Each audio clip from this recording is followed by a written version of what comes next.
अस्सलाम वालेकुम नाज़रीन, एसएस न्यूज़ अगत मां हिराबासी सब खां पहिरियां हलंदासीं हेडलाइंस की तरफ़। क़ौमी असैम्बली में सुप्रीम कोर्ट जे 2 रुकनी बेंच ख़िलाफ़ करारदाद मंज़ूर। करारदाद में चयो वियो आहे त सुप्रीम कोर्ट जे 2 रुकनी बेंच जो फ़ैसिलो क़बूल नाहे, उन करे फुल कोर्ट ते नज़रसानी कई वञे। सऊदी अरब तरफ़ां IMF के पाकिस्तान लाइ $2 अरब जी फाइनेंसिंग खां पोइ वफ़ाक़ी नाणे वारे वज़ीर इसहाक़ डार अमरीकी सफ़ीर डोनाल्ड ब्लूम सां मुलाक़ात खां पोइ मदद घुरी वरिती। नाणे वारे वज़ीर IMF मुआहिदे लाइ अमरीकी सफ़ीर सां ॻाल्हियूं कयूं। बदीन शहर जे रेलवे स्टेशन लॻ वणनि खे ओचितो बाहि विकोड़े वई, जंहिं सबबि इलाइक़े में शदीद ख़ौफ़ हिरास।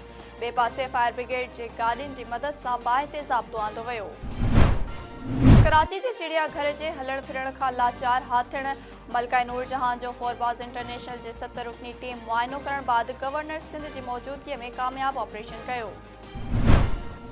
कस्बो मां मुबैना अगवा ॼाणायल नारी फज़ीला लगारी अगवा जे इल्ज़ाम हेठि आयल सत्तार जमाली खे जोहीअ जी अदालत में पेश कयो वियो। फर्स्ट सिविल जज जोहीअ जी अदालत फज़ीला लगारी खे मुड़ुस सत्तार जमालीअ सां गॾु रहण जी इजाज़त ॾेई छॾी। नाज़रीन, ही इन वक़्त ताईं जो हेडलाइंस। वधीक ख़बरुनि ऐं अपडेट जे लाइ ॾिसंदा रहो सिर्फ़ एसएस न्यूज़।